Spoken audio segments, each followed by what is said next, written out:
My name is Dal Holmes, and I have the pleasure this morning of sitting and having a conversation with one of my longtime friends, Joe Monte. Joe Monte is one of 4 members of the Potomac and Chesapeake Association for College Admissions Counseling. Joe, what I'd really like you to do is tell us a little bit about your moving through high school and college, and what was in your mind with regard to a possible career during those days, if you would.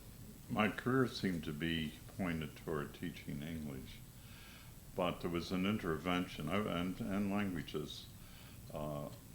Because I had 10 years of training to be a Jesuit, I could speak, write, and talk Latin, and it was made in 1962, the University of Maryland required classical language and a modern language. So I headed the language department and taught English for 2 years. We had 4 years of Latin at that time. But my principal went to the superintendent and determined that the new school needed a college counselor.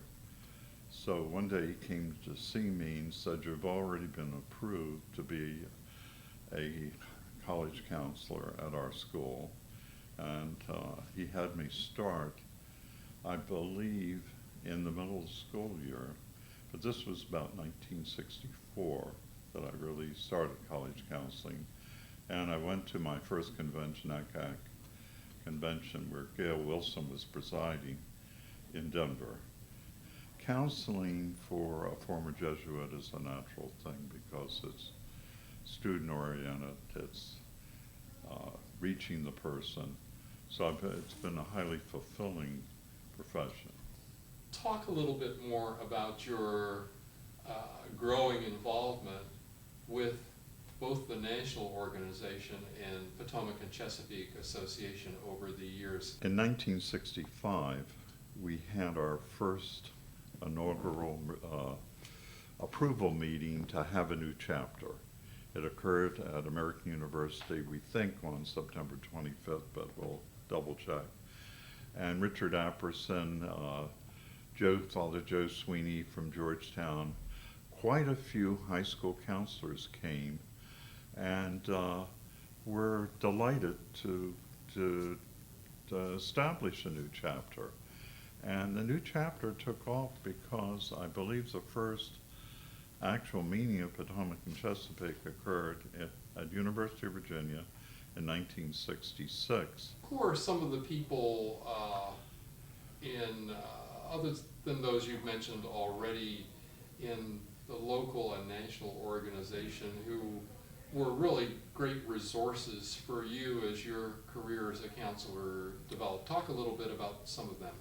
Well, there were 2 major ones, and one was Ted Cooper, who was he became, after Joe Jefferson, the executive director, and was in that position. He had been a high school counselor in Denver. Brilliant man,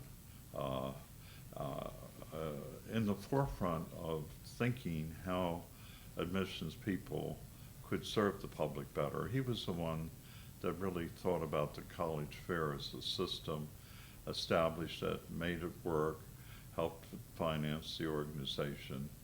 Another one who was just a giant in the field that I worked with closely for about 35 years was Don Dickerson.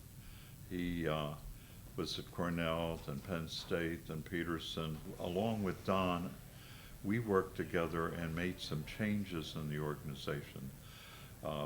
We pushed for the independent counselor to be in the organization. We looked at expanding the membership to possibly include trade schools, to look at, in the Constitution and in the bylaws, it says for post-secondary education, and we interpreted that broadly. We also were part of a whole team of really good people who to this very day are improving our ethical standards. NACAC began in Iowa with 13 colleges to address unethical practices that were occurring in terms of getting the students And that problem is still here today. And my thought in 1968 of moving us to Washington, I dreamed of a national organization, not only lobbying, but one that would have a sense of influence, that we could do more for students by being the center of influence. And I worked on that particular area. I was John the Baptist. Pam Fay was the implementer, but I set it in motion and hammered it until everyone was prepared. They had been educated that going to Washington was a good thing. You told a really interesting story last night about that NACAC convention in Chicago at the same time or very close to the time of the Democratic National Convention that year and all of the turmoil that swirled about that. Do you want to share just a little bit of that? Yes, there was the country, the yuppies were in the park, Mayor Daley and the police were in the park, the admissions people were in the Hilton Hotel, somewhat barricaded in, and we had the turmoil of riots in the park.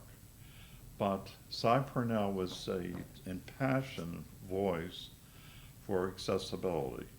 That question remains today, but the association was one of the first to really assert that America, to be America, must have equal access for minorities to higher education. At that same convention, we did have a motion which I authored to move to Washington. It was heard, defeated, but then it passed the next year in 1969 in Boston. What are some of the ways that you see that this organization has changed over time? Comment a little bit about the changes that you've observed over the 46 years you've been a guidance counselor, and maybe a little bit about some of the real challenges that are facing the organization today. Well, they're cultural in nature. One of the reasons why NACAC is able to fulfill its mission is that it is not motivated by financial gain. Also, on the admissions level, we have a strength in that we are not the vice presidents, we're not the presidents, we're lower middle management with less concern about promotion within the institution. The high school counselors, for the most part on the public school level, have tenure. We could go about addressing problems that others were afraid to touch. We have accepted technology and even been willing to run with it. We realize that we are becoming more of a bicultural nation. But none of this, we have not arrived at the pearly gates. I believe there is original sin, and in original sin, men and women always have to correct and improve, and that is part of that group. But I think we're able to be mobile. We can change with the times, and we can even indicate what we should do for the future. The role of the media in our lives is much, much more prominent, I think, than it was 10 or 12 years ago. There are other districts where counselors like yourself are pretty much an endangered species because of state and county budget cuts and so forth. What can the association do you think, to improve the lot of counselors, and is there anything that can be done really to ease some of this media-driven pressure about applying to college? There's one, I think, current tragedy that we're all part of, and the fact that preparing for the SAT and the ACT is a $2 billion a year business is not good for the country. That's not putting things in correct order. The media takes the easy road and not the deep road. Divide, and the best way we have to really produce something is through our chapters and annual meetings.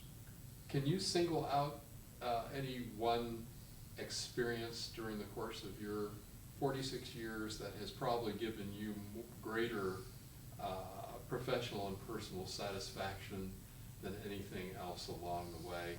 We're 11,000 institutions. When I started, there were 2,000. The Washington move has made us part of the media. Now, the media is a problem, but you join the media and you get them, you try to direct them a bit by giving them good, solid projects that they can help assist. And the problem of public education is partly one of information. One thing that we haven't actually gotten to at this particular point is the whole question of the pressure on kids today in the admissions process. It's definitely overblown and somewhat artificial. It's artificial in that the culture is telling a student, if you don't get in the right, and parents are telling parents are telling each other, what school did your kid get into? At the ladies' book club, or there is a cultural pressure that's unwise, and also there's not a balance. We should be looking at, every parent should look at the child, say what's best for my child. There is a thought that you are a made person if you get into the right school. That is not, we wish it were the case, but it's not true. Joe Monte, thanks so much for sharing a little bit of your illustrious career with your friends in Potomac and Chesapeake and NACAC.